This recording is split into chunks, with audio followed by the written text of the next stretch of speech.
हाँ जी बेटा, good afternoon. कैसे हो आप? सब ठीक हो? Very good. So last class में क्या होमवर्क दिया था आपको? हाँ जी, कौन कौन से क्वेश्चन दिए थे? हाँ जी बेटा, question chapter number 1।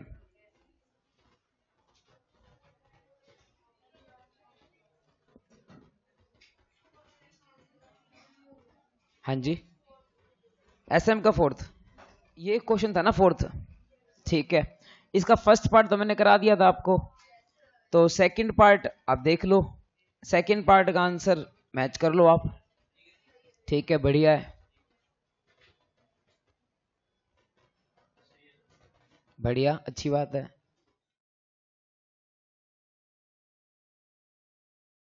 C part, C part देखो भाई। हाँ जी,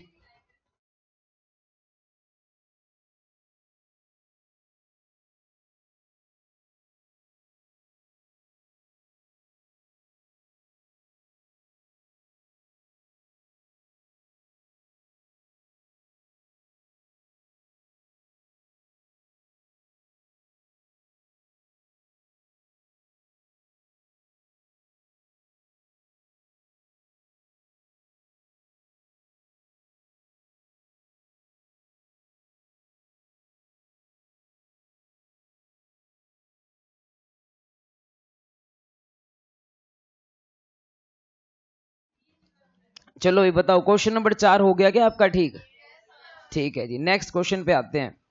और कौन सा दिया था? Question number 11। बहुत बढ़िया, क्वेश्चन नंबर 11 देख लेते हैं। तो ये है बेटा क्वेश्चन नंबर 11। ये तो इतना छोटा सा क्वेश्चन है, इसका आंसर तो मैंने बता ही दिया था कि नील आएगा, ये तो मैंने आपको बता ही दिया था। ठीक है, नेक्स्ट और कौन सा क्वेश्चन दिया था? पी वाई क्यू का फोर्थ। ठीक है बेटा, पी वाई क्यू का फोर्थ।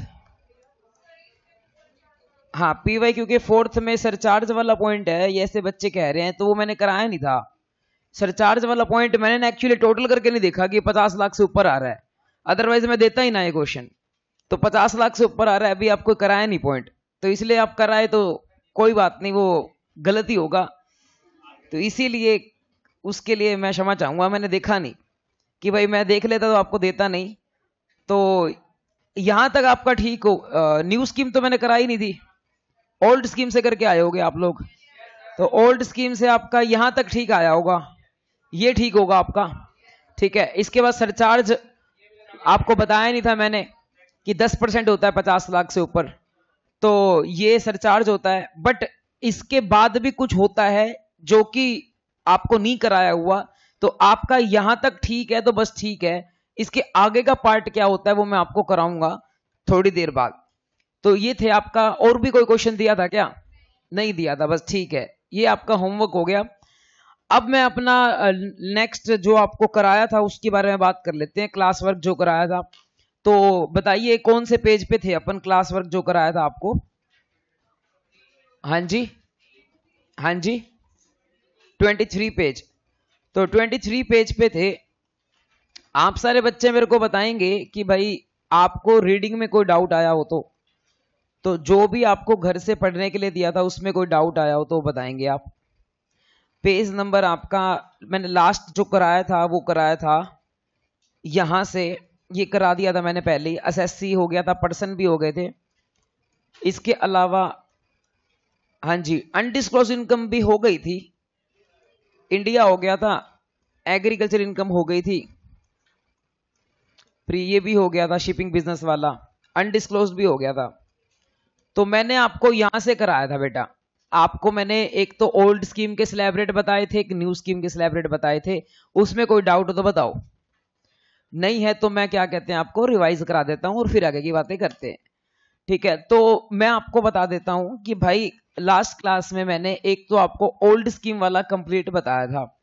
ओल्ड स्कीम वाले के अंदर मैंने आपको ये बोला था कि बंदा अगर क्या कहते हैं अपना इंडिविजुअल एचयूएफ, एओपी, बीओआई या एजेपी अगर ये होता है तो उस केस में उसका जो स्लैब रेट लगता है ओल्ड स्कीम में वो लगता है 0 से लेकर 2.5 लाख तक 0 होता है, 2.5 लाख से लेकर 5 लाख तक 5% होता है, 5 लाख से लेकर 20 लाख तक 10 लाख तक 20% होता है, और 10 लाख से ऊपर 30% होता है। ये अपना स्लैब रेट लगता है। फिर इसके बाद अगर इनकम 50 लाख से ऊपर हो तो सरचार्ज लगता है, जो आपको बताऊंगा मैं। और एक रिबेट नाम से कोई चीज होती है, वो तब मिलती है, जो कि रिबेट आपको कराया था मैंने, वो था आपका अंडर सेक्शन 87A। जो रिबेट मिलता है अगर कोई पर्सन रेजिडेंट हो प्लस के इंडिविजुअल हो, एचयूएफ को नहीं था, सिर्फ इंडिविजुअल था, रेजिडेंट इंडिविजुअल को रिबेट मिलता है। और अगर उसकी एनटीआई देखनी होती है बेटा, अगर उसकी एनटीआई अप टू क्या कहते हैं अपना 5 लाख होती है तो ही रिबेट मिलता है। ये सारी बातें बताई थी। कितना रिबेट होता है, उसका होता है टैक्स जितना है वो, या फिर 12,500 विच एवर इज लोअर, ये आपको रिबेट मिलता है। इसके अलावा जो मैंने अगली बात आपको समझाई थी वो ये था भाई, रिबेट करने के बाद अपना आ गए थे यहाँ वापस से न्यू स्कीम पर। अच्छा, ओल्ड स्कीम में भी एक चीजें बची थी कि अगर कोई बंदा जो है वो अपना रेजिडेंट हो प्लस के इंडिविजुअल हो प्लस के उसकी एज अगर 60 साल हो during any time previous year, पूरे प्रीवियस ईयर के अंदर किसी भी दिन अगर उसकी एज 60 साल की हो चुकी है, अगर अगले साल के 1 अप्रैल को भी उसका बर्थडे आता है तो भी उसको अपन जो है क्या कहते हैं, सीनियर सिटीजन मानते थे, सीनियर सिटीजन मानते थे। और उस केस में अगर वो सीनियर सिटीजन बन जाता है तो उस केस में क्या कहते हैं अपन, क्या करते हैं, उसका जो स्लैब रेट होता है 2.5 लाख की जगह यहाँ हो जाता है 3 लाख का, और यहाँ 2.5 लाख की जगह 3 लाख का। बाकी सब कुछ क्या रहता है, सेम रहता है। रिबेट 12,500 का ही रहता है, वो चेंज नहीं होता, वो सेम रहता है। इसके अलावा क्या कहते हैं अपना, अगर वो पर्सन होता है सुपर सीनियर, जिसको हम बोलते हैं, किसी की एज अगर हो जाती है 80 साल की तो उसको हम सुपर सीनियर सिटीजन बोलते हैं, और वो अपना रेजिडेंट होना चाहिए, इंडिविजुअल होना चाहिए। ये सारी बातें तो क्या कहते हैं आपको बताई हुई है मैंने। इसके अलावा उस केस में 3 लाख की जगह यहां पर हो जाता है 5 लाख रुपए, और अगर 5 लाख तक होता है तो 0, और 5 लाख फिर इसके बाद ये वाला कट ही जाता है सीधा सीधा। 5 से 10 लाख पे 20% और 10 से ऊपर पे 30% जो है वो टैक्स लग जाता है। ये बातें आपको बताई थी। और फिर जो रिबेट होता है, रिबेट या सरचार्ज लगता है, उसके बाद लास्ट में सेस लगता है, जो कि होता है 4% का सेस लगता है। ये सारी बातें बताई थी, और कुछ तो नहीं बताया, ठीक है। ये सारा मैंने आपको कराया था। फिर न्यू स्कीम कराई थी मैंने आपको, और न्यू स्कीम का कोई क्वेश्चन नहीं कराया था, बस आपको बताया था। न्यू स्कीम के नाम हो सकते हैं डिफॉल्ट स्कीम, या नाम हो सकता है 115 बीएससी, या अपना ऑप्शनल तो नहीं था, ऑप्शन तो ओल्ड स्कीम का नाम था, तो यही था, न्यू बोल सकते हैं इसको। तो ये नाम थे इसके, जिसमें 4-4 लाख बढ़ाते रहो, 0 से 4 लाख पे 0, 4 लाख से 8 लाख पे 5%, 8 लाख से 12 लाख पे 10%, इसके अलावा 12 लाख से 16 लाख पे 15%, इसके अलावा 16 लाख से 20 लाख पे 20%, अब 20 लाख से 24 लाख तक 25%। और ये आपको ध्यान रखना है कि 24 लाख के ऊपर जो है वो इन्फिनिटी तक आपका 30% हो जाएगा। तो मैक्सिमम जो टैक्स है वो 24 लाख से ऊपर लगना शुरू होता है। ये वाली बात आपको बताई थी, ठीक है, याद है बेटा आपको। तो ये सारी बातें अपन ने कराई थी लास्ट क्लास तक। अब इसके आगे चलते हैं, और कुछ अभी आपको डाउट पूछना है तो पूछ सकते हैं। हाँ जी, अनडिस्क्लोज। फिर मैंने कुछ स्पेशल रेट्स की इनकम बताई थी बेटा आपको, तो हाँ जी, हाँ वो बता देते हैं। अभी स्पेशल रेट इनकम भी समझाई थी। स्पेशल रेट इनकम के अंदर मैंने आपको अभी आपको ना 3 करा दिए स्पेशल रेट। एक तो मैंने आपको करा दी कि जिसमें अपना कैजुअल इनकम जिसको बोलते हैं, कैजुअल इनकम के अंदर लॉटरी विनिंग, गैम्बलिंग, ये सब चीजें आती हैं, और क्या कहते हैं ऑनलाइन मनी गेमिंग भी आती है, और ये कैजुअल इनकम के ऊपर 30% का टैक्स लगता है। फिर अनडिस्क्लोज जो इनकम होती है, अनडिस्क्लोज इनकम के अंदर आपका क्या क्या आता है, जिसके अंदर अनडिस्क्लोज के अंदर आपका कैश क्रेडिट आ सकता है, या फिर क्या कहते हैं अपना इन्वेस्टमेंट आ सकती है, या हो सकता है कि एक्सपेंडिचर आ सकता है, इनकम आ सकती है, ये सब चीजें थी। और फिर उसके बाद हुंडी वाला, लोन वाला था, वो भी पॉइंट आपको बताता हूं। और उसके ऊपर 78% टैक्स लगता है, बट वो 78% आता कैसे, वो सिखाया था मैंने आपको। 60% का टैक्स होता है, 25% का सरचार्ज होता है, और 4% का सेस होता है। इस सबको जोड़ने के बाद 78% का टैक्स लगता है। और ये सारी बातें कराई थी। फिर मैं आप बता रहे हो मुझे कि एक डाउट और पूछना है आपको 6 पॉइंट में। इसमें पता है क्या था, इसमें ये था कि भाई अगर कोई बंदा लोन लेता है, अगर कोई बंदा किसी बंदे से लोन लेता है और वो लोन लेता है अदर देन अकाउंट पे चेक से, तो लोन लेता है अदर देन अकाउंट पे चेक से, मतलब जब भी लोन लेना है आपको अकाउंट पे चेक से, यानी कि बैंक अकाउंट में पैसा आना चाहिए। अकाउंट पे चेक का मतलब होता है कि ऐसा चेक जिसके ऊपर सिर्फ ये लिखा हो अकाउंट पे ही, और वो फिर आपके अकाउंट में ही जाएगा उसका पैसा। तो अगर अकाउंट पे ही चेक है तो हम गवर्नमेंट सबूत मानती है कि पक्के का पैसा है, यानी कि आपके अकाउंट में पैसे आए हैं, कोई कैश नहीं लिया आपने। अगर आप लोगों से कैश लेते हो तो कैश मिसयूज कर सकते हो, आप उसको जो है हो सकता है रिटर्न में नहीं शो करोगे। तो इसीलिए गवर्नमेंट डिस्करेज करती है कि आप कैश यूज करो। गवर्नमेंट चाहती है कि तुम अपना पक्के का काम करो, यानी कि बैंक अकाउंट के थ्रू काम करो। तो इसीलिए जो अकाउंट पे ही चेक है वो गवर्नमेंट यूज करने को कहती है। अगर आप किसी से लोन ले रहे हो और अगर आपने कैश में लोन लिया है तो गवर्नमेंट उस अमाउंट को, जितने का लोन है, उसको आपकी इनकम मान लेगी। और अगर क्या कहते हैं, आपने जब लोन रिपे कर रहे हो, रिपे करते टाइम भी अगर आपने कैश में रिपे करा है, मतलब लिया तो आपने अकाउंट पे ही चेक से था, रिपे करते टाइम आपने कैश में रिपे किया, तो भी वो चीज आपको सामने वाले की इनकम नहीं बनेगी, आपकी इनकम बनेगी कि आपने लोन रिपे किया कैश के अंदर, आपकी गलती है, आपकी इनकम बनेगी। और तीसरा पॉइंट इसमें यह बताया था मैंने कि मान लो लेते टाइम इन्होंने कैश में लिया और वापसी करते टाइम भी कैश में वापस किया, तो जब लेते टाइम कैश में लोन लिया होगा ना, तब आपकी इनकम बन चुकी होगी, तो वापस करते टाइम वो वापस इनकम नहीं बनेगी। तो इसमें 3 पॉइंट बताए थे। अगर आपने कैश में लोन लिया तो भी इनकम बनेगी, आपने वापस किया लोन जो है वो कैश में तो भी इनकम बनेगी, और लिया भी कैश में दिया भी कैश में, तो लेते टाइम में आपकी क्या बन जाएगी, इनकम बन जाएगी। ये सारी बातें मैंने आपको बताई थी। ठीक है बेटा, नेक्स्ट और बताइए। कोई डाउट नहीं है, ठीक है बेटा, आगे की बातें करते हैं अब। तो अब बेटा मैं आपको ये बताता हूं, यहां पे एक हेडिंग लिख रखी है कंडीशंस टू बी सेटिस्फाइड, कि अगर आपको 115 बीएससी के अंदर आना है तो आपको ये सारी कंडीशन फुलफिल करनी पड़ेगी। यानी कि अगर आपको 115 बीएससी के अंदर आना है तो आपको ये सारी कंडीशन फुलफिल करनी पड़ेगी। ये सारी कंडीशन मैं आज नहीं कराऊंगा, ये सारी कंडीशन आपको हर हेड के अंदर मैं अलग अलग बताऊंगा। जैसे कि मैं आपको बताऊं तो शुरू की ये जो कंडीशंस हैं ये सारी की सारी आपको सैलरी हेड की मिलेंगी। ये सारी कंडीशंस आपको सैलरी हेड की मिलेंगी, और ये यहां तक आपका सैलरी हेड चलेगा, ये भी सैलरी हेड है। ये सैलरी हेड की कंडीशंस हैं जो मैं आपको सैलरी हेड में पढ़ाऊंगा। इसके बाद जो कुछ और कंडीशंस हैं, जैसे ये है, ये हाउस पार्टी हेड की है, ये हाउस पार्टी हेड की है। फिर उसके बाद जो ये कंडीशंस हैं ये आपको मिलेंगी पीजीपी हेड की, ये भी आपको पीजीपी हेड का मिलेगा, पीजीबीपी हेड की। उसके बाद कुछ और कंडीशंस हैं, ये आपको मिलेगा क्लबिंग चैप्टर के अंदर, क्लबिंग चैप्टर के अंदर मिलेगा। ये आपको मिलेगा डिडक्शन चैप्टर के अंदर, ये दोनों ही आपको डिडक्शन चैप्टर की मिलेंगी, ये डिडक्शन चैप्टर की मिलेंगी। तो इसी तरह से ये अलग अलग हेड्स की कंडीशंस हैं, तो मैं आपको अलग अलग हेड्स में ही कराऊंगा, आपको यहां इकट्ठी नहीं कराऊंगा, करा भी नहीं सकता। क्यों नहीं करा सकता, क्योंकि भी आपको उन हेड्स के प्रोविजन ही नहीं पता, तो ये सारी बातें समझ भी नहीं आएंगी। तो ये एक तरह से समरी यहां दे रखी है, बट इसको करेंगे हम आगे जब अपन ये हेड्स करेंगे। ठीक है बेटा, आगे चलें। अब नेक्स्ट अगली बात आती है बेटा, ये जो है ना ये अपन करेंगे सेट ऑफ चैप्टर के अंदर, तो ये अपन करेंगे सेट ऑफ चैप्टर के अंदर। इसके अलावा जो अपने पास कुछ और बात आती है, कुछ और बात आती है, जैसे कि अपना ये वाली बात आ गई कि भाई आपका डेप्रिसिएशन, ये भी आपका पीजीबीपी हेड की बात आती है, ये भी डेप्रिसिएशन, ये भी पीजीपी हेड की बात आती है। और इसके अगला पॉइंट भी डेप्रिसिएशन का है, वो भी पीजीपी हेड की बात आती है। ठीक है, तो ये सारी पीजीपी हेड की बातें हैं। इसके अलावा अगर हम बात करें और ठीक है, बस मोस्टली ये है। और ये आपका जो एएमटी है, ये एएमटी लास्ट चैप्टर में आता है, टोटल इनकम का चैप्टर आएगा, उसके अंदर एएमटी आता है। तो ये सारी बातें अलग अलग चैप्टर से रिलेटेड हैं, जो मैं आपको अलग अलग चैप्टर्स में ही कराऊंगा, यहां नहीं कराऊंगा।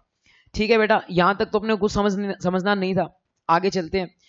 अब यहां से मैं आपको कराऊंगा जो ये वाला टॉपिक है, ये क्या बोलता है, कहता है कि भाई कोई बंदा पहले, अच्छा मैं आपको थोड़ा बताऊं आपको, तो सबसे पहले अगर हम बात करें किसी बंदे की अगर आईटीआर जानी है तो सबसे पहले जो है वो आईटीआर अगर उसकी जाएगी बिना वो कोई कुछ भी नहीं करता, तो आईटीआर उसकी जाती है 115 बीएसई के अंदर ही, यानी कि डिफॉल्ट स्कीम के अंदर ही आईटीआर जाती है। मैंने आपको उस दिन बताया था कि अगर आप कुछ नहीं करोगे तो आपकी आईटीआर कैसे जाएगी, डिफॉल्ट स्कीम। डिफॉल्ट का नाम ही मतलब यही है। डिफॉल्ट का मतलब क्या होता है, डिफॉल्ट का मतलब बाय डिफॉल्ट। बाय डिफॉल्ट मतलब क्या, कि कुछ नहीं करोगे तो फिर क्या कहते हैं, रिटर्न इसी के अंदर जाएगी।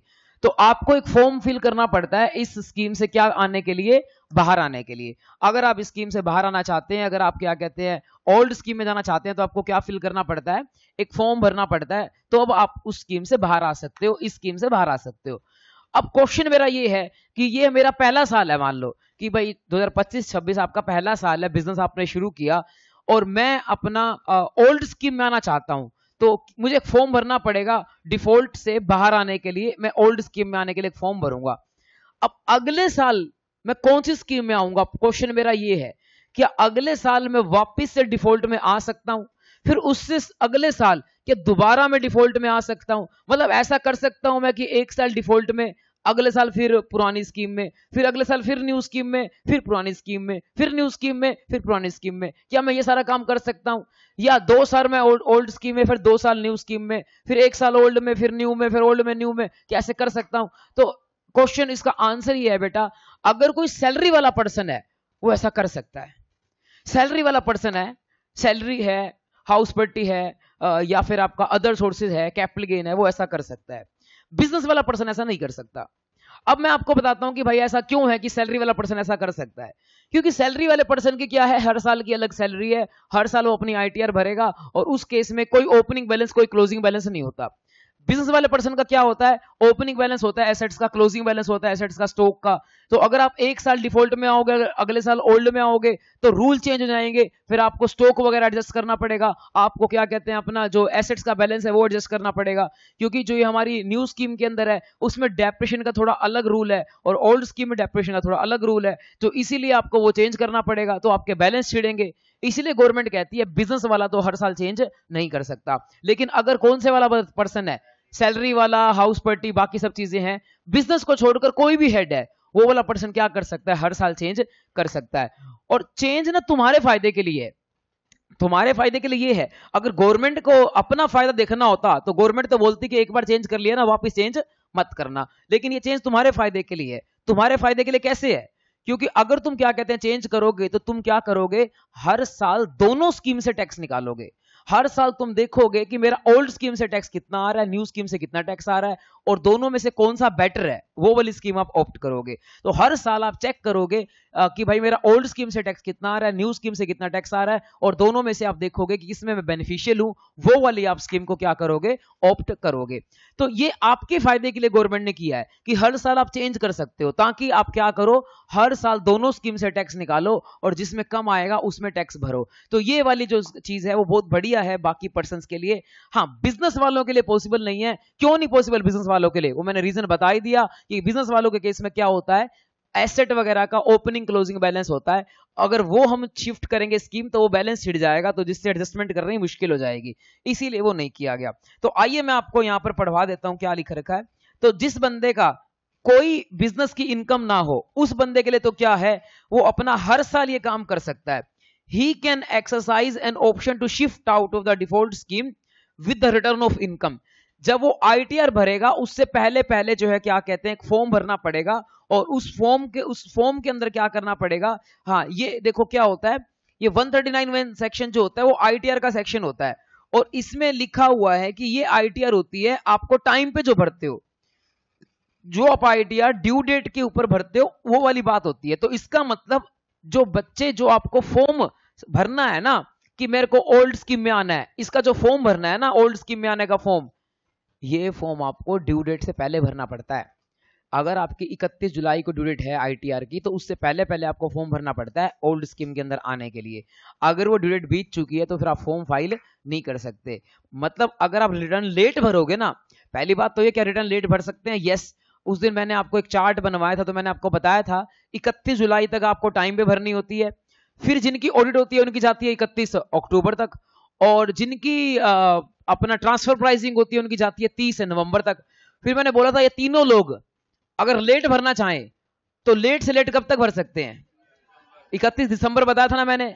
कि 31 दिसंबर तक जो है ये लेट से लेट जो है अपना रिटर्न क्या कर सकते हैं, भर सकते हैं। तो 31 दिसंबर तक भरने, मान लो आप दिसंबर में भरते हो रिटर्न, आप लेट भरते हो, आप दिसंबर में रिटर्न भरते हो, तो क्या आप ओल्ड स्कीम में भर पाओगे? नहीं भर पाओगे।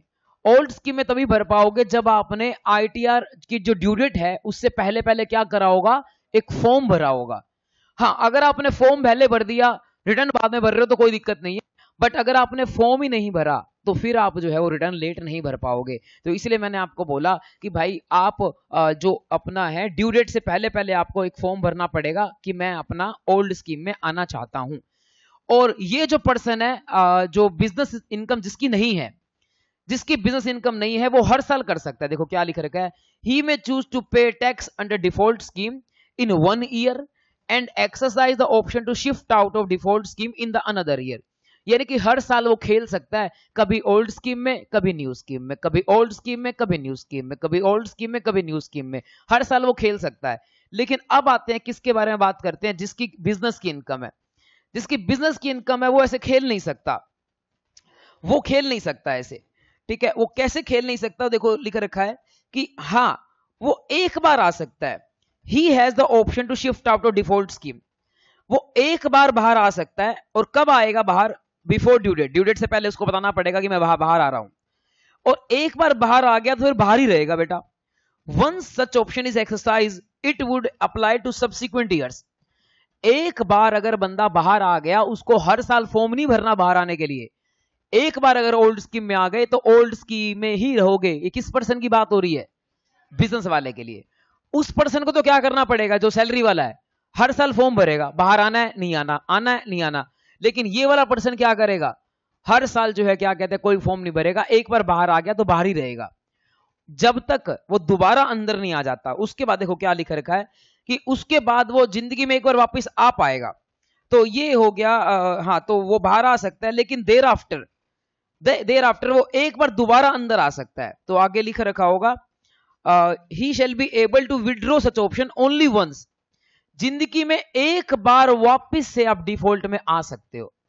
सुनो बेटा, सबसे पहले आप डिफॉल्ट में ही थे, क्योंकि अगर आप फॉर्म नहीं भरोगे तो किस में रहोगे, डिफॉल्ट में ही रहोगे। और अब आपको क्या कहते हैं, अगर किस में आना है, ओल्ड में आना है, तो कितनी बार आ सकते हो, एक बार आ गए, आके ओल्ड में रहे 2-3 साल। अब क्या मैं वापस न्यू में जा सकता हूं? यस, जिंदगी में एक बार वापस आप न्यू में जा सकते हो। और अगर अब न्यू में आ गए, उसके बाद दोबारा आपको ओल्ड में नहीं आने देंगे। Such person shall never be eligible to exercise the option under this section again. मतलब ये उसको दोबारा ओल्ड में नहीं आने देंगे। देखो मैंने यहां ना इधर डायग्राम बनाया होगा समझाने के लिए। सबसे पहले कोई बंदा था 115 बीएसई में, नॉर्मल में तो हो ही नहीं सकता, ये तो काट दो आप। नॉर्मल में तो कोई बंदा पहले हो ही नहीं सकता, क्योंकि नॉर्मल 115 बीएसई डिफॉल्ट स्कीम है, तो नॉर्मल में तो कोई बंदा पहले हो ही नहीं सकता। पहले वो किस में होगा, 115 बीएसई में। तो 115 बीएसई में से मैं क्या, मैं ओल्ड में आ सकता हूं? आ सकता हूं। 115 बीएसई से मैं क्या पहले ओल्ड में आ सकता हूं? यस। कितनी बार आ सकता हूं? एक बार। और उसके बाद दोबारा भी जा सकता हूं। मैं तो तेरा मन भर गया, आपका मन भर गया ओल्ड स्कीम से, तो ओल्ड स्कीम से मन भर गया तो हम न्यू स्कीम में आ गए वापस से। बट अब दोबारा न्यू स्कीम से मन भर गया, अब नहीं छोड़ सकते, अब आपको न्यू में ही रहना पड़ेगा सारी जिंदगी। तो एक बार आप न्यू में थे, न्यू से आए ओल्ड में आ सकते हो, ओल्ड से गए न्यू में जा सकते हो, अब न्यू से दोबारा ओल्ड में नहीं आ सकते। तो ये लास्ट है बेटा, आगे बात आपको समझ? हाँ जी पूछो। सर मान लो पहले साल वो बिजनेस में था, हाँ जी, बाद में वो सैलरी में आ गया तो? हाँ वो तो लिख ही रखा है इधर, देखो क्या लिख रखा है इस लाइन के अंदर कि आप ओल्ड से न्यू में आ गए, न्यू से फिर ओल्ड में आ सकोगे, except where such person ceases to have business profession. अगर आपने बिजनेस प्रोफेशन छोड़ दिया फिर तो ऑब्वियस ही बात है, फिर तो आप आ ही सकते हो। फिर तो आप इसकी जगह किस में कवर हो जाओगे, पहले वाले पॉइंट में कवर हो जाओगे। अगर आपने अपना बिजनेस ही बंद कर लिया तो फिर तो आप अपना पहले वाले पॉइंट में कवर हो जाओगे, और पहले वाले पॉइंट में कवर हो जाओगे तो फिर क्या कहते हैं, इस पॉइंट में फिर तो आप पहले वाले पॉइंट में कवर हो जाओगे। अगर आपने अपना अगर आपने बिजनेस बंद कर लिया फिर तो आप पहले वाले पॉइंट में आ जाओगे, और पहले वाले पॉइंट में आ गए फिर तो आप हर साल क्या कर सकते हो, शिफ्ट कर सकते हो, कभी इस फूल पे कभी उस फूल पे आप जा सकते हो। ठीक है, तो ये है बेटा। तो आइए हमने सिर्फ इतना सीखा अभी कि हाँ बोलो बेटा, आप भी बोलो। सर अगर उसने दोबारा बिजनेस शुरू कर लिया तो?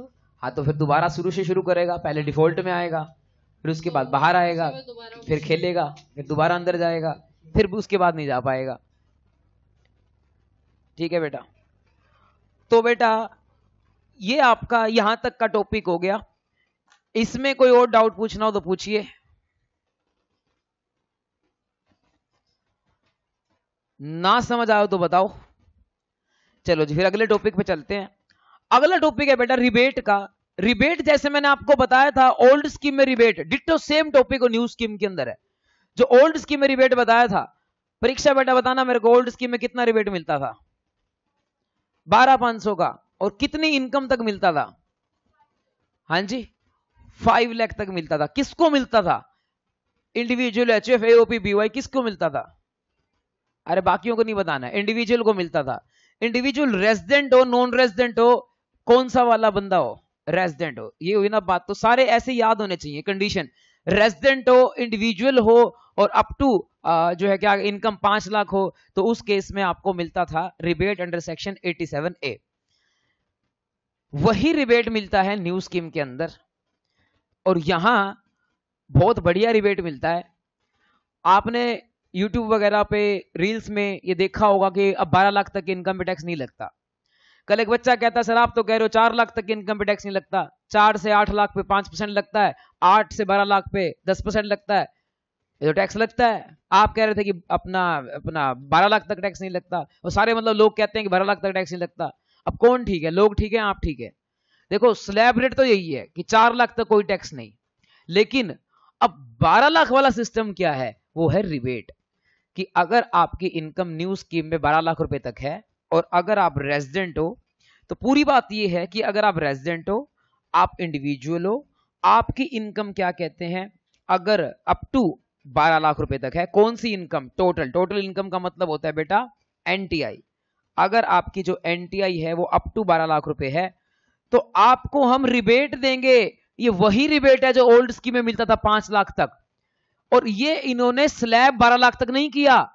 तो अगर किसी की इनकम 13 लाख रुपए है तो बताओ क्या होगा? अगर किसी की इनकम 13 लाख रुपए तो क्या होगा? उसको 4 से 8 पे टैक्स देना पड़ेगा, 8 से 12 पे टैक्स देना पड़ेगा। तो स्लैब 12 लाख तक तो नहीं है, क्योंकि यूट्यूब है या कहीं पे है वो पूरी बात थोड़ी ना बताएंगे, सेक्शन थोड़ी बताएंगे 87A में रिबेट है। वो सिंपल सी बात बोलेंगे 12 लाख तक कोई टैक्स नहीं है। बट अपने को तो डिटेल समझनी है ना, तो हर बंदे को 12 लाख तक की छूट नहीं है। हाँ जिसकी इनकम 12 लाख से कम है उसके लिए कोई टैक्स नहीं। 12 लाख से ऊपर जाओगे ना, तो ऊपर जाते ही फिर आपको 4 से 8 पे भी टैक्स लग जाएगा और 8 से 12 पे भी टैक्स लग जाएगा।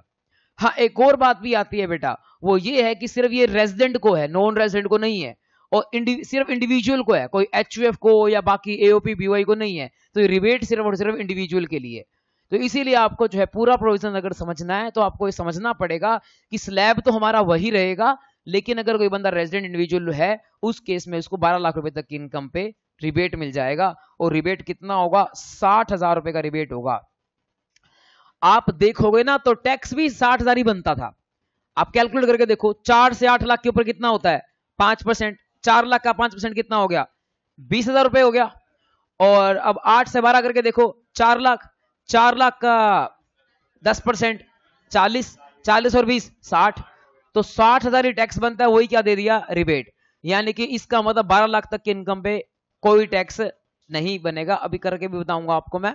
तो 60,000 रुपए या जो टैक्स बनता है उनमें से लोअर आपको क्या मिल जाएगा? रिबेट मिल जाएगा। अगर 12 लाख से ऊपर इनकम होगी तो क्या होगा, अभी मैं बताऊंगा आपको। तो अभी तक तो पहले यही बात करते हैं कि भाई 12 लाख तक की इनकम पे आपको रिबेट मिल जाएगा। तो मैं इसके लिए क्वेश्चन कराता हूं बेटा आपको। क्वेश्चन करते हैं कोई, मान लो किसी बंदे की इनकम अपन करते हैं पूरी 12 लाख रुपए, तो देखते हैं क्या होगा। तो कोई बंदा है जिसका नाम है एनएम, लिखने की चाहे आवश्यकता नहीं है आपको, अगर कंसेप्ट आपको समझ आ गया है तो लिखना चाहो लिख सकते हो। कोई बंदा जिसके नाम, इसकी जो एनटीआई है वो है अपना 12 लाख रुपए, तो उसकी आपको टैक्स निकालना है अपना न्यू स्कीम के हिसाब से। आपको टैक्स निकालना है न्यू स्कीम के हिसाब से, आपको टैक्स निकालना है। और एनएम को बता दूं मैं, एनएम रेजिडेंट है और इंडिविजुअल भी है साथ में, ये बता दूं मैं आपको। तो फटाफट से आप अब टैक्स कैलकुलेट करिए, इसका क्या टैक्स आएगा। तो आपको टैक्स निकालने का फॉर्मेट भी सिखाया था मैंने बच्चे कि क्या फॉर्मेट होता है, ठीक है। तो क्या फॉर्मेट होता है, यहां लिखोगे प्रीवियस ईयर 25-26, ठीक है, और इंडिविजुअल है, एनएम है, वो नाम नूम लिखोगे, फिर लिखोगे कैलकुलेशन ऑफ टैक्स लायबिलिटी, फिर आप क्या कहते हैं अपना एक बनाओगे पर्टिकुलर्स का कॉलम, एक बनाओगे अमाउंट का कॉलम, और फिर आप क्या करोगे, यहां लिखोगे रुपीस, फिर लिखोगे आपकी भाई टैक्स कितना आता है। तो टैक्स लिखोगे सबसे पहले 0 से लेकर 4 लाख तक, 0 टैक्स, 4 लाख से लेकर 8 लाख तक, 4 लाख इनकम आ गई, उसको 5% से मल्टीप्लाई कर दो, 20,000, then 4 lakh to 12 lakh, 8 lakh to 12 lakh, again 4 lakh income आ गई, उसका 10%, 40,000, सो टैक्स आ गया आपका 60,000। अगर ये बंदा ना एनआर होता तो बस 60,000 में अपन क्या जोड़ देते, सेस जोड़ देते, आंसर आ जाता। क्योंकि ये आर है तो उस केस में क्या होगा, क्योंकि ये आर है तो उस केस में क्या होगा, हाँ, तो उस केस में रिबेट मिलेगा। अब रिबेट हमेशा टैक्स लगाने के बाद ना आपको 2 चीजें चेक करनी होती हैं, अगर आपको याद हो, टैक्स लगाने के बाद अपने को 2 चीजें चेक करनी होती है। कौन कौन सी 2 चीजें, या तो सरचार्ज लग सकता है या रिबेट। सरचार्ज लगता है 50 लाख से ऊपर की इनकम पे, और रिबेट मिलता है अपने को 5 लाख से कम की, 5 लाख, ओल्ड स्कीम में 5 लाख, ये न्यू स्कीम है, यहां 12 लाख, तो 12 लाख तक की इनकम तक मिलता है, तो ये 12 लाख की इनकम है, इसलिए रिबेट मिल जाएगा। तो माइनस कर दूंगा मैं रिबेट अंडर सेक्शन 87A। इसमें 2 बातें होती हैं बेटा, एक तो आता है कि टैक्स, और दूसरा आता है बेटा कि हमारा जो 60,000 रुपये फिक्स अमाउंट थी वो टैक्स बन गया 60,000, फिक्स अमाउंट भी 60,000, दोनों में से लोअर रिबेट मिल जाएगा, तो 60,000 का रिबेट हो गया, और नेट आंसर आ जाएगा आपका 0, नेट आंसर आ जाएगा 0। बताओ जी बेटा, समझ आ गई आपको बात, ठीक है। अब मैं आपको थोड़ा कानून दिखा, हाँ जी बेटा बताना। ये सरचार्ज है जो क्या कहते हैं, न्यू स्कीम में या ओल्ड स्कीम में? सरचार्ज दोनों स्कीम में लगता है 50 लाख से ऊपर 10%, ठीक है। अच्छा अगली बात करते हैं बेटा, ये अंधा कानून मैं आपको बताता हूं। अगर किसी की इनकम 12.5 लाख है, एक बार तब देखते हैं क्या होगा। 12.5 लाख इनकम है तो क्या होगा, अभी मैंने 12 लाख इनकम है तो बताया आपको क्या होगा, कि अगर एनएम की इनकम जो होती वो 12.5 लाख होती तो क्या होता। तो आइए अपन देखते हैं 12.5 लाख इनकम होती तो क्या होता, ठीक है। तो यहां बेटा क्या होता, जो टैक्स आता वो 0 से लेके 4 लाख, अगेन 0 टैक्स, 4 लाख से लेकर 8 लाख, 4 लाख रुपए का 5% 20,000, और 8 लाख से लेकर 12 लाख तक 4 लाख रुपए का 10% 40,000, 8 लाख से लेकर 12 लाख से 12 लाख 50,000 तक, 12 लाख 50,000 तक 50,000 का 15% 75,000, 7,500, बस कितना आ गया 67,500। अब आप देखोगे बेटा कि एक इंसान के साथ दुख देखो कितना हो रहा है उसको।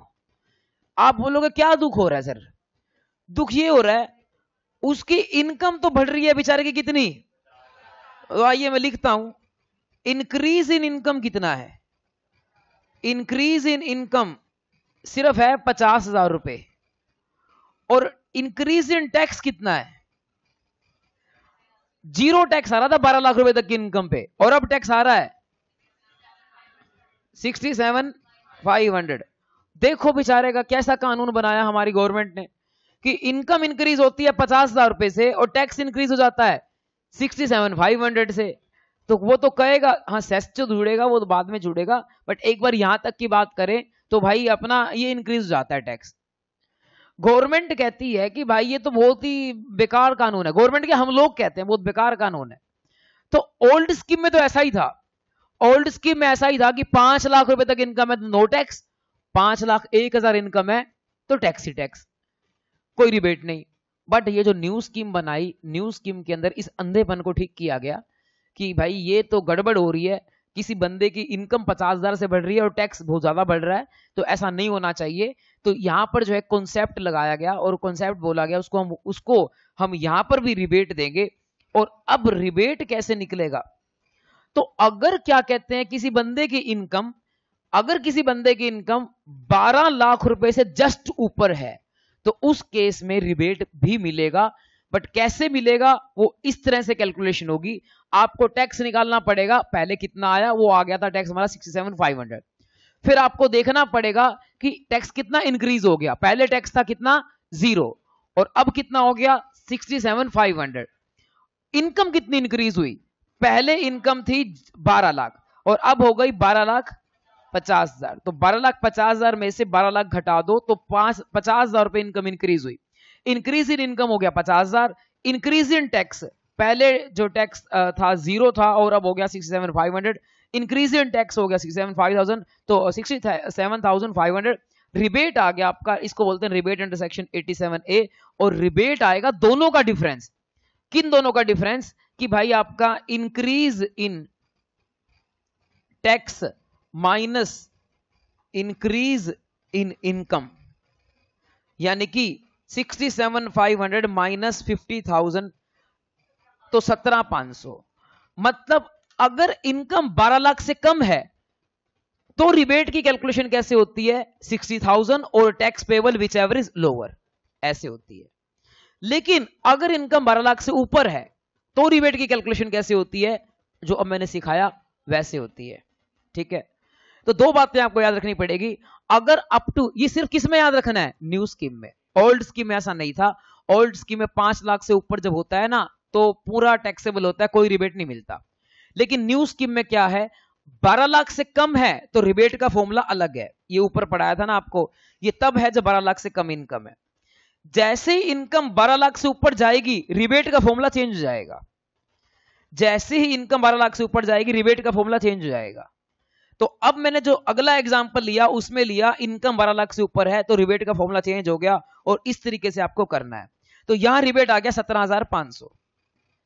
अब 17,500 रिबेट आ गया तो फिर इसको किस में से माइनस करेंगे, इसको माइनस करेंगे जो टैक्स आ रहा था अपना उसमें से। तो अब हमारा जो है क्या कहते हैं, टैक्स निकालेंगे अपन, टैक्स पेबल कितना है, तो आपका टैक्स आ रहा था 67,500, इसमें से 17,500 आप माइनस कर दोगे, रिबेट आया तो 50,000 टैक्स आ जाएगा।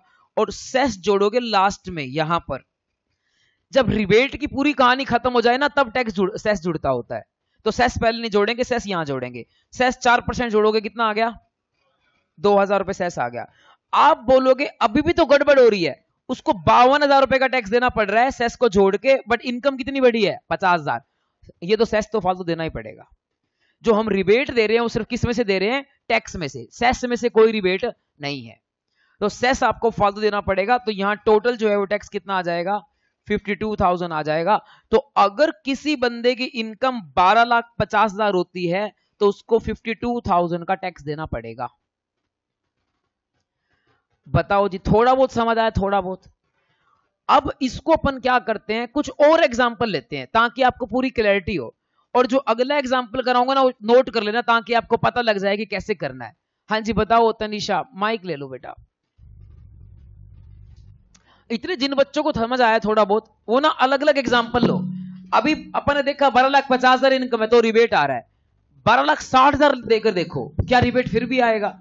सर 12,60,000 लेकर देखो आप। आपने वो स्लैब वाला भी पॉइंट बोला था, वो क्या था फिर? स्लैब वाला कौन सा पॉइंट? इसमें ही रिबेट में ही 12 लाख। हाँ जी बोलो, क्या कह रहे थे आपने एक स्लैब वाला पॉइंट और बोला था, स्लैब के अकॉर्डिंग नहीं लगेगा रिबेट 12 लाख पे, वो क्या बोला था? ये स्लैब है 0 से 4, 4 से 8, मतलब 4 से 8 पे 5% टैक्स लगाऊं 20,000 आ रहा है, 8 से 12 पे अपना 10% टैक्स लगाऊं 40,000 आ रहा है। दोनों को जोड़कर 12 लाख तक की इनकम पे 60,000 ही टैक्स बनता है, और उसी का हम रिबेट दे रहे हैं उतनी अमाउंट का, ताकि 12 लाख रुपए तक की इनकम आपकी टैक्स फ्री हो जाए। और कौन सा पॉइंट पूछना चाह रहे हो बेटा? सोचो कौन सा पॉइंट पूछना चाह रहे हो। हाँ जी, और कोई बच्चा? मैंने इतने बाकी बच्चों को काम पे लगाया, खाली नहीं बैठना। आप अलग अलग एग्जाम्पल लो, 12,10,000 इनकम लो, फिर 20 लो, फिर 30 लो, फिर 40 लो, 50 तो कर ही ली, फिर 60 लो, क्योंकि कम से कम 2-3 क्वेश्चन आपके हाथ से निकलेंगे, तब आपको फ्लो बनेगा कि इसको सोल्व कैसे करना है। कहीं अटकोगे तभी तो आप मेरे को बताओगे कि सर यहां अटक रहे हैं, बताओ इसका लॉजिक क्या है। हाँ जी बोलो बेटा। हाँ बोलो बेटा। मतलब कि जितना हमने एक्स्ट्रा इनकम कमाया है ना, जैसे 12 लाख पे तो कोई वो टैक्स था ही नहीं।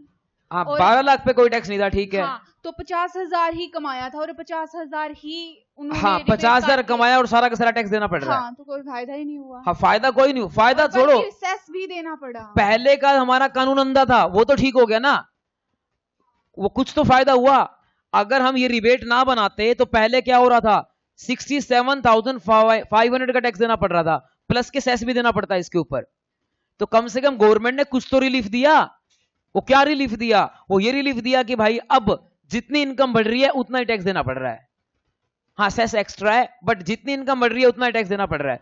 कम से कम 17,500 का तो रिबेट मिला आपको, रिलीफ मिला। तो अगर ये प्रोविजन ना होता तो आपको 67,500 का टैक्स लग जाता ना। तो इसीलिए रिबेट कुछ तो मिला, ओल्ड स्कीम से तो बेटर है ये, ठीक है। और बताओ। हाँ जी,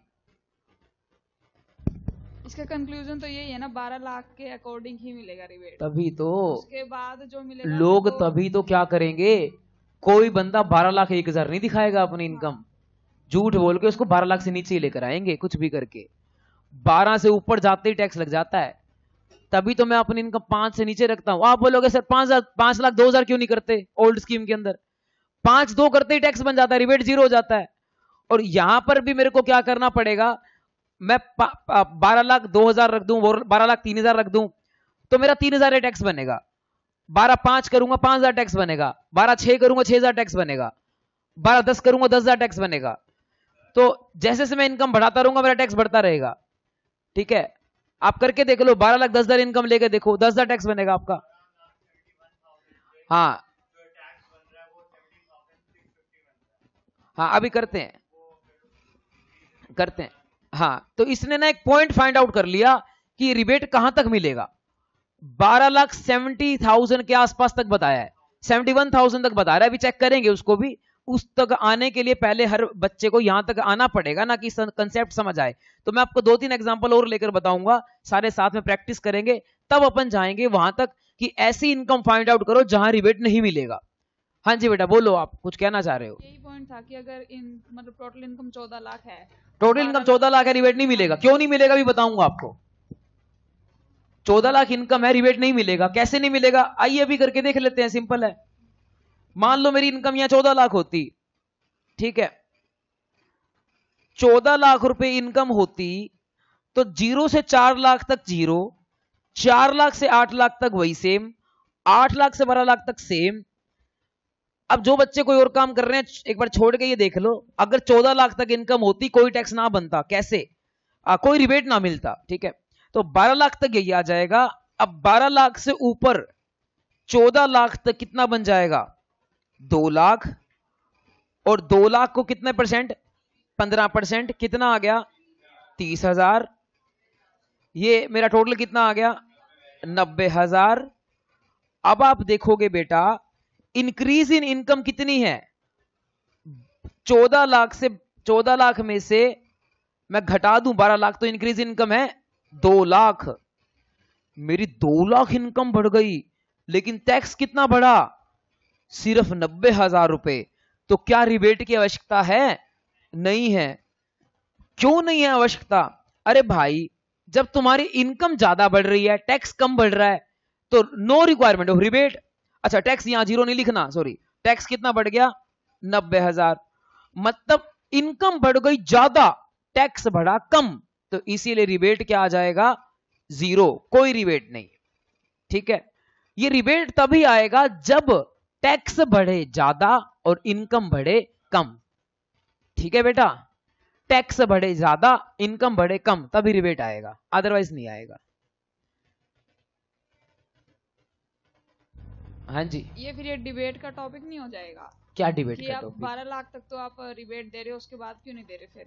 तो ऐसे डजन तो आप ये कह दो कि 4 लाख तक टैक्स नहीं लगा रहे, 5 लाख तक कर दो, 6 लाख तक कर दो, टैक्स ना लगाओ, 8 लाख तक टैक्स ना लगाओ। बट फिर यहाँ तो डिबेट तो हर चीज पे ही है। एसएससी के प्रॉफिट हाँ का जी, मामला है ना, क्या?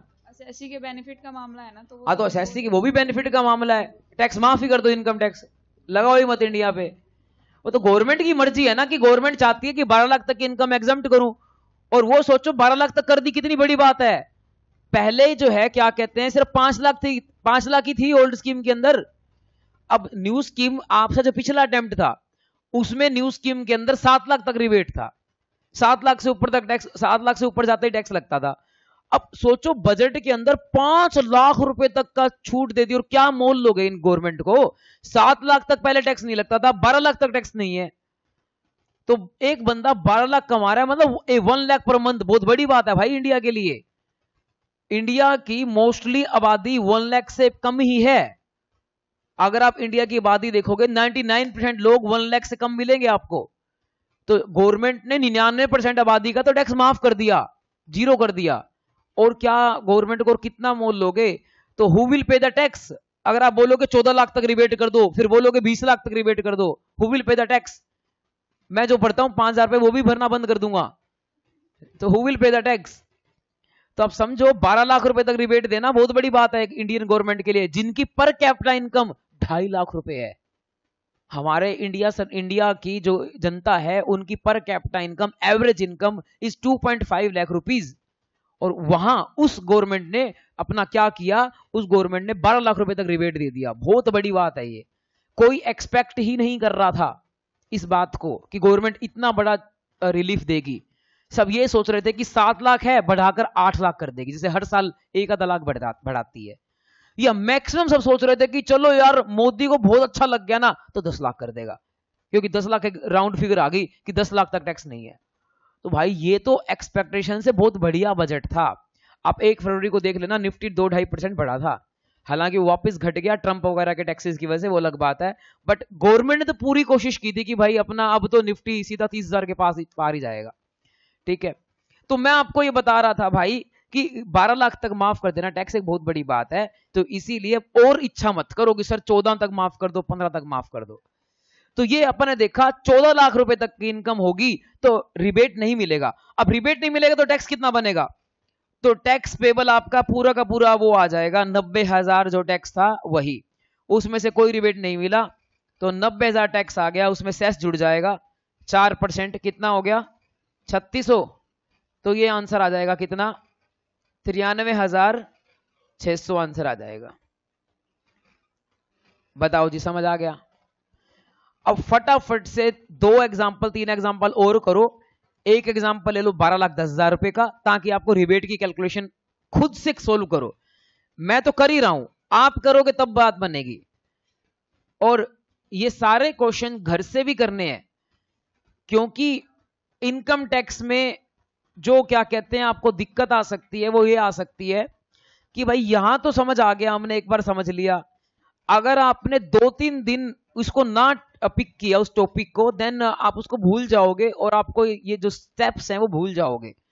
2-3 दिन बाद नया चैप्टर शुरू हो जाएगा, ये भूल जाओगे, बहुत डिफिकल्ट हो जाएगा आप लोगों के लिए। इसीलिए आपके लिए ये है कि डेली जो मैं आपको क्वेश्चन कराता हूं क्लास में, वो आपको घर जाके रिपीट करने हैं। होमवर्क में देता हूं वो तो करना ही है, जो मैं डेली क्लास में कराता हूं वो भी आपको खुद से सोल्व करके देखने हैं, क्योंकि ये मैं खुद कर रहा हूं, आप नहीं कर रहे। जब तक आप अपने हाथों से नहीं करोगे बिना आंसर देखे हुए, तब तक बात नहीं बनेगी। सो अगर आपको इनकम टैक्स में अच्छा स्कोर करना है या कंसेप्ट समझने हैं, तो आपको रिपीट करना पड़ेगा, घर जाके काम करना पड़ेगा। फटाफट से आप कैलकुलेट करो, 12,10,000 रुपए एक पार्ट, फिर आप कर लो 12,70,000 रुपए, 12 लाख, फिर 71,000 पे। 2-3 करके देखो, तब पता लगेगा आपको रिबेट कहां तक बनेगा।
चलो भाई मैं आपको बताता हूं कि अगर इनकम कितनी होती, 12 लाख कितने पे किया तुम सबने? 1270 पे, 1210 पे किया। चलो 1210 पे कराता हूं पहले। 1210 वाले के साथ तो बहुत गलत हो रहा था पहले, देखते हैं कैसे। तो 1210 इनकम होती तो यहां 1210 हो जाता और 10,000 रुपए के ऊपर लग जाता 15%, कितना? 1500 रुपए। टोटल टैक्स कितना हो गया? 61,500। यहां देखो बेचारे के साथ क्या हो रहा है, उसकी इनकम 12,10,000 हुई है, सिर्फ 10,000 बढ़ी है, सिर्फ और सिर्फ 10,000 बढ़ी है इनकम। और टैक्स देखो कितना बढ़ गया। टैक्स जो है क्या कहते हैं 61,500 हो गया। पहले कहां जीरो टैक्स था 12 लाख रुपए तक। तो बेचारे के साथ तो बहुत गलत हो गया भाई। ठीक है, 10,000 इनकम बढ़ी, 61,500 टैक्स बढ़ा, तो रिबेट मिल जाएगा 51,500 का। क्या मिल जाएगा? रिबेट। और टैक्स आ जाएगा सिर्फ 10,000 रुपए टैक्स आ जाएगा। सेस लग जाएगा 4%, 400 रुपए। और आंसर आ जाएगा 10,400। अब मैं बाकी सारे बच्चों से पूछना चाहूंगा, इसमें कोई डाउट हो तो बता दो, ताकि अपन इसको यहीं डील कर लें, क्योंकि कल जो है फिर आपको अगला टॉपिक कराऊंगा, मैं ये नहीं कराऊंगा दोबारा। तो इसीलिए जिस बच्चे को ना समझ आया हो वो अभी मेरे को बता दे। 12,10,000 वाला जो मैंने एग्जांपल कराया वो आ गया है क्या समझ? देखो बताना तो आपको पड़ेगा। मन में तुम रखोगे कि अपना सर अपने आप जाने, तो मैं तो कोई राम रहीम बाबा या कोई और बाबा तो हूं नहीं, तो तुम्हारे मन की बात जान लूं कि तुम्हारे बागेश्वर धाम तो हो नहीं, तो अपना जान लूंगा तुम्हारे मन में क्या चल रहा है। मैं नहीं जान पाऊंगा, आपको बताना पड़ेगा कि सर समझ नहीं आया। फिर मेरी जिम्मेवारी है कि उसको समझाना। अब मैं इसको एक और एग्जांपल, आपने 12,70,000 वाला बोला, वो ओपन करते हैं। ठीक है, कोई नोट तो नहीं कर रहा इसको, या कर रहा है? 1210 वाला। तो 1270 वाला और करते हैं। अब 1270 अगर इनकम होती तो क्या होता? तो 70,000 का 15% लग जाता, कितना? 10,500। टोटल टैक्स आ जाता कितना? 70,500, 70,500। इसके बाद इंक्रीज इन इनकम होती तो 12,70,000, उसमें से माइनस कर दो 12 लाख, तो 70,000 रुपए का मेरा इनकम बढ़ी है, बट टैक्स बढ़ गया है 70,500 का टैक्स बढ़ गया है। 70,500 का टैक्स बढ़ गया है और इनकम बढ़ी है सिर्फ 70,000 रुपए की। तो इसीलिए आप लोग सही कह रहे थे कि सर 500 रुपए का ही रिबेट आएगा सिर्फ, तो सिर्फ 500 रुपए का रिबेट आएगा। टैक्स थोड़ा सा ज्यादा बढ़ गया तो 500 रुपए का रिबेट आ जाएगा, और 500 रुपए माइनस करके फिर मेरा आंसर आएगा टैक्स पेबल में 70,000, उस पर सेस लग जाएगा 2,800, और फाइनल आंसर आ जाएगा 72,800। अब ये कोई नोट कर रहा है तो कर लीजिए। 13,20,000 पे अभी कर देते हैं, पहले 1270 पे तो करें। 1270 का नोट कर लो जिसको करना है। इसके बाद मैं आपको करवाऊंगा 1271 का। ठीक है, 1271 पे देखोगे तो रिबेट नहीं आ रहा होगा। कई कह रहे हैं आ रहा है, कई कह रहे हैं नहीं आएगा, वो दिख ही रहा है। तो एक इनके, हाँ जी बेटा क्या कह रहे हो तनिषा? 71,71,000, 12,71,000 पे रिबेट नहीं आएगा। कैसे नहीं आएगा अभी करके देखते हैं। पहले तो मैं आपसे पूछ रहा हूं 12,70,000 नोट कर लिया है क्या सबने? ठीक है, तो अब आते हैं 12,71,000 पे। कोई नोट तो नहीं कर रहा है, बता दो। नहीं है। 12,71,000 अगर होता तो क्या होता? 1271 होता तो क्या होता इस दुनिया का? तो 71,000 होता, उसका 15% हो जाता कितना आता भाई 71,000 का 50%? हाँ जी 10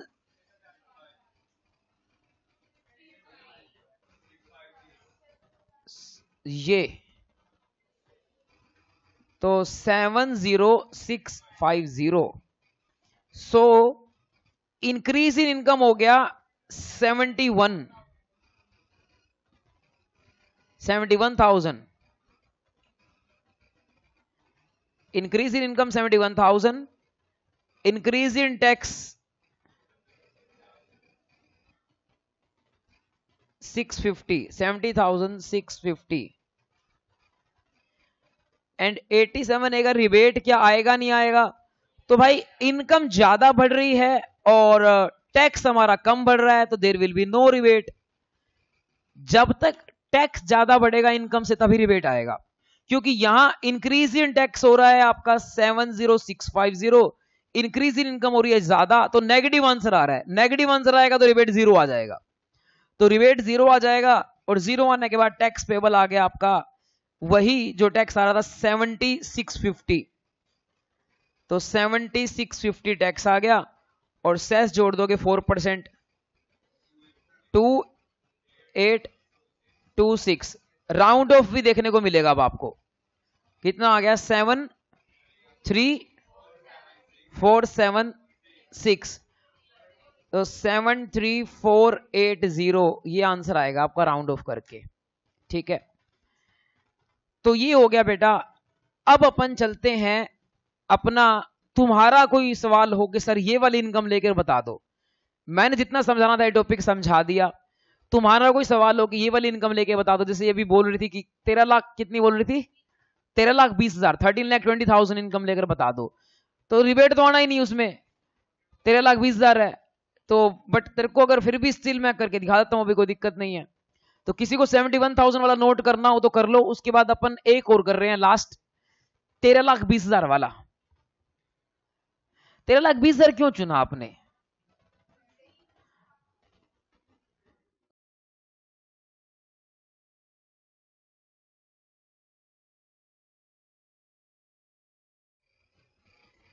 तो भाई अगर 13,20,000 इनकम होगी तो कितना टैक्स बनेगा?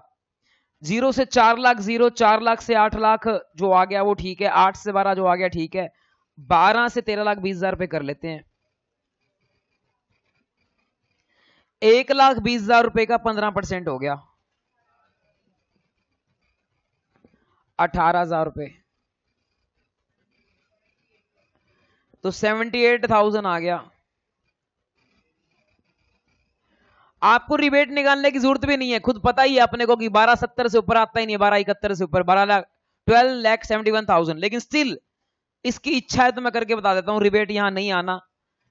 13,20,000 माइनस 12 लाख यहां पर आ गया 1,20, इनकम बढ़ गई 1,20, बट टैक्स बढ़ा है सिर्फ और सिर्फ 78,000, तो there will be no rebate, there is no rebate in this.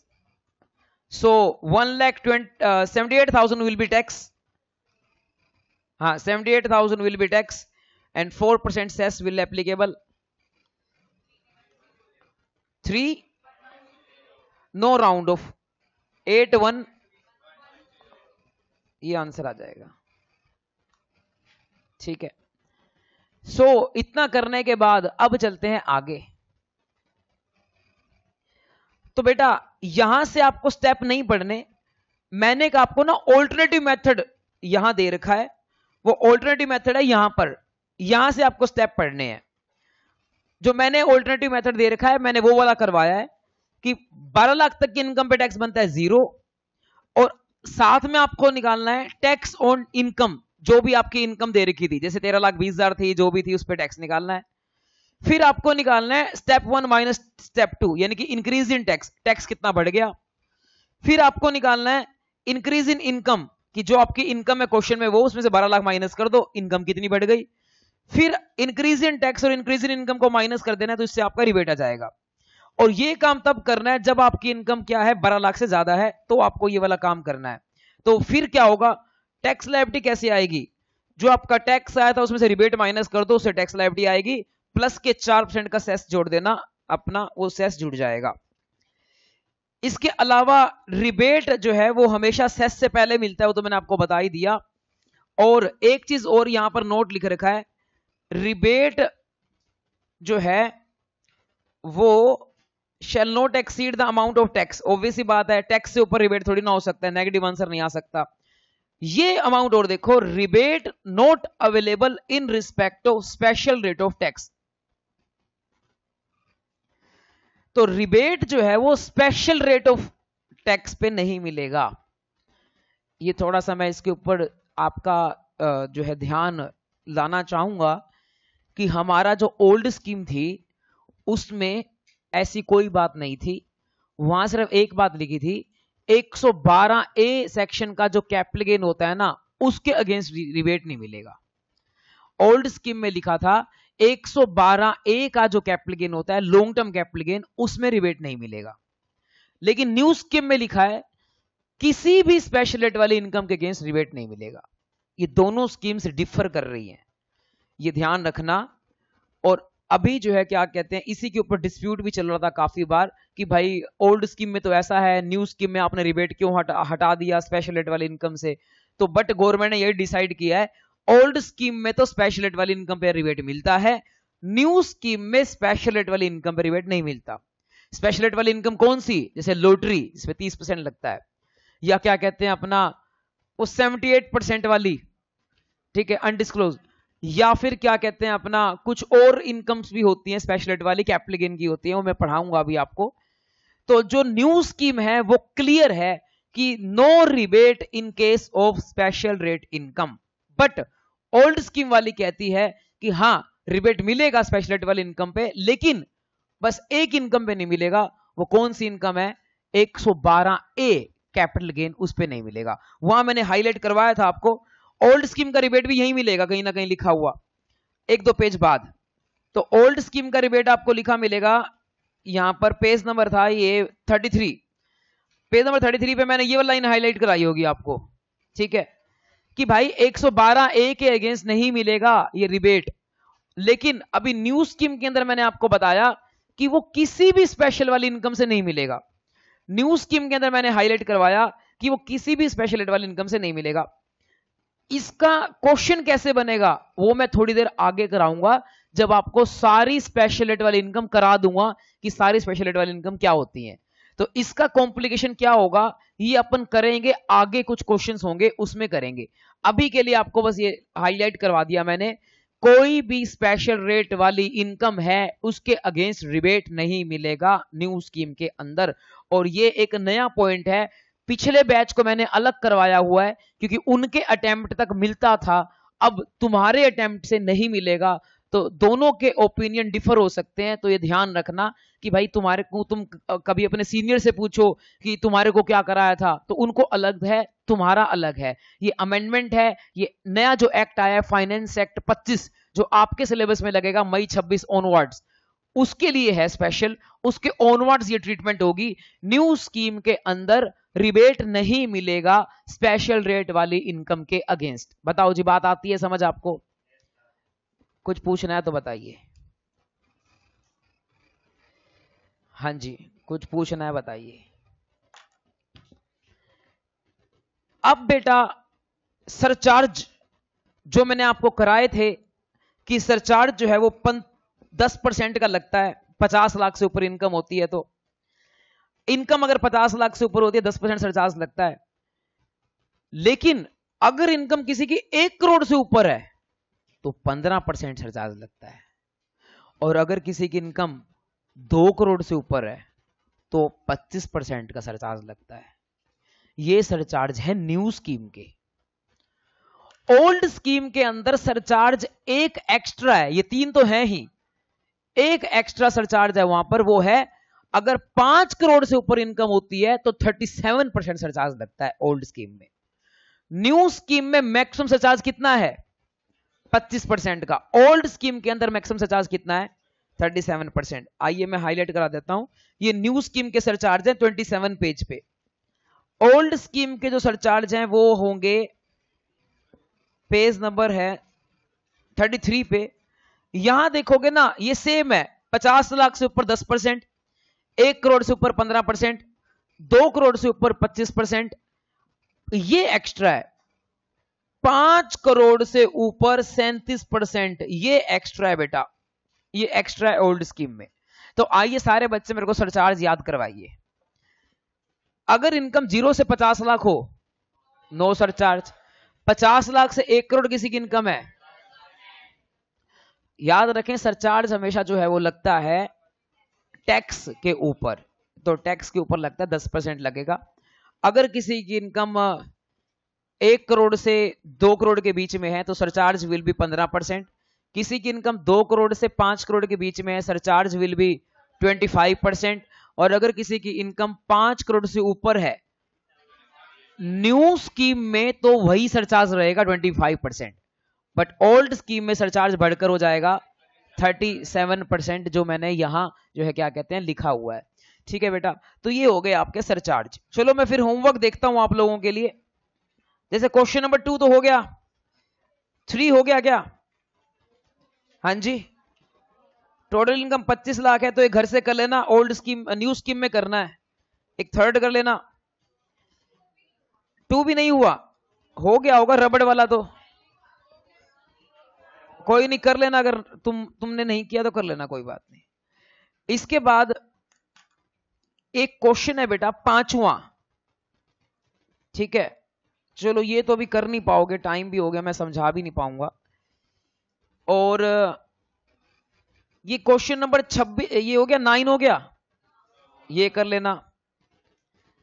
इसके अलावा क्वेश्चन नंबर 10 पवन वाला ये कर लेना, क्योंकि सारी इनकम करा दी 12,15,000, ठीक है।